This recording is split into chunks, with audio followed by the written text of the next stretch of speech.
Hey all, in this video I'm going to answer questions that I asked my subscribers before I went on this agricultural field trip. I'm not only going to answer questions, I will also give you tips on where to move in Russian agriculture, because there are completely forgotten dark spots that could prove to be very, very profitable. Do not forget to subscribe, like. This is Dmitry the Russian. First thing first, the place I have shown you is located on the border of Ivanovo and Kostroma regions. It is near a small resort town of Ples with about 2,000 residents. So let me now answer the questions, type of farming available there. Well, local specialties are beef, goat and sheep farming. There is a shortage of mutton in Russia, by the way. And they grow vegetables, typical Russian staples, potatoes, carrots, beetroot, cabbage, dill, onions, all open air without greenhouses. People also grow cattle and chicken feed of all sorts, and there is some small-scale wheat and oats farming. Scale, size of farming, well, there are literally hundreds of thousands of hectares of land in all directions ready to be cultivated. Basically, if you drive for 600 or 700 miles to the east, to the west, I would say, and to the south, the landscape would be very similar. To the south, it will change a little, and to the north as well, so not as much, not 700 miles. So, yes, there is plenty of land for all types of scaling and upsizing in farming. The type of soil is clay soil. Access to water, there is access to water everywhere in European Russia. It's not a problem. Problems with water are in the south of Russia, in the east, somewhere in the southeast especially. Yeah, there are regions which are completely water-free, you know. Water is brought in a truck there, so people don't live there. It's on the northwestern side of the Caspian Sea, for example. There is a problem in Kalmykia of this sort, but it's very, very far away from what I'm showing you. And people drill wells. Wells are everywhere. And the river water is available, as I've shown you in the video. Permits for building and farming.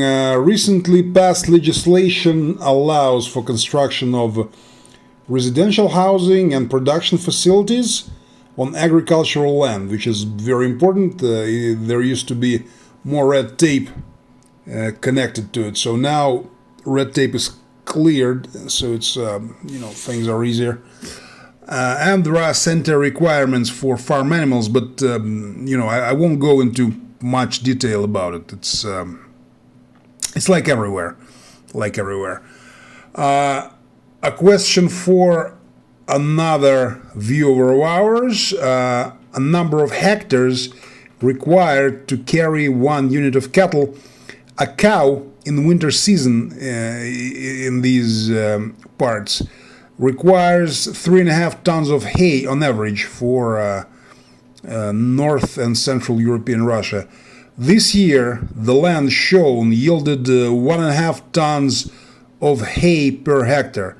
So one head of cattle requires 3 to 5 hectares of grazing grounds, depending on the weather, breed, and purpose, whether you want to keep the animal for meat or breeding or both. Requirements for permanent residency.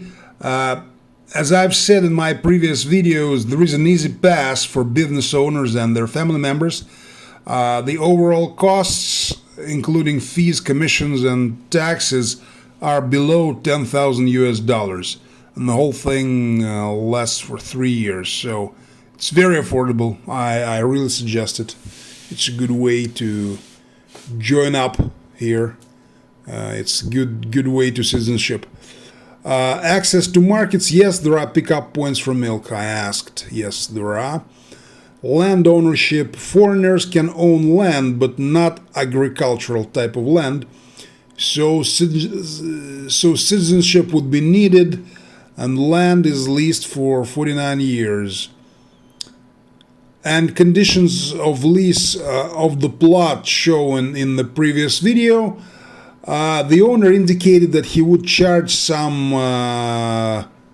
something close to a nominal amount for lease. He's not planning to profit from it. It's not a business for him. His primary interest is in launching village and land revival. He's very, very concerned about the state of Central Russia. He was born there, and he really wants this region to be lifted up. He's saying, and I agree, that when this region goes completely, so goes Russia. So he's definitely not going to rip you, gentlemen, ladies and gentlemen, rip you off, charging you a fortune for working this land. I think things can be arranged with him, no problem, and there'll be plenty of people like him as well, So it really is not a problem with with being overcharged on leases. So, and we should also mention a question of labor. It was asked. It is the weakest point, I think, in this whole proposition. The situation is poor. I don't think it's only related to Ivanov or Kostroma or Russia. It is the same in every rural area in the developed world. So the labor is scarce. There are some people, they're not very willing to work. I have a lot of experience with this, actually. But when you do find someone, it is cheap by Western standards. It is very, very inexpensive. But I believe there are solutions to this problem to be discussed separately, because it's a very, very big question. All right, now let's talk about opportunities in Russian agriculture that are beyond usual potatoes, onions, beef, and chicken, but can be very, very profitable and especially suitable for large farming families. Let us begin with edible snails, because I was told that the soils of this region are conducive to growing this very high margin animal, and of course there is a huge Moscow market, and Moscow is always hungry for exotic foods. And the second entry on our list is in the same category. It is asparagus. It is good for expensive restaurants, and you can export it as well. And same goes for snails. And if we go up a step to a level of more commercial agriculture, a couple of more things come to mind. First of all, earthworms, agri-worms, that are used for land cultivation and cattle feed, chicken feed. This business is small but growing. In Russia, has a great potential, and this is very important, Russia imports 90% of its hops. So here's a space for initiative and money making for those enterprising souls who are ready to grow hops, and this plant requires lots of easy but tedious manual labor. So again, a large family comes to mind when thinking about it. And last but not least, seeds for planting. It is a huge problem in Russia. Russia is dependent on large international companies for her seeds, Monsanto and all those people. So there are enormous opportunities. There are plants in Russia which are covered by local seeds only for about 30%.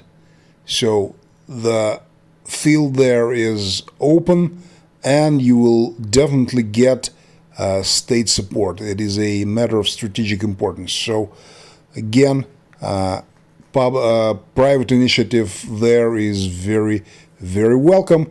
This was Dmitry the Russian. Thank you Subscribe, like, comment, and share.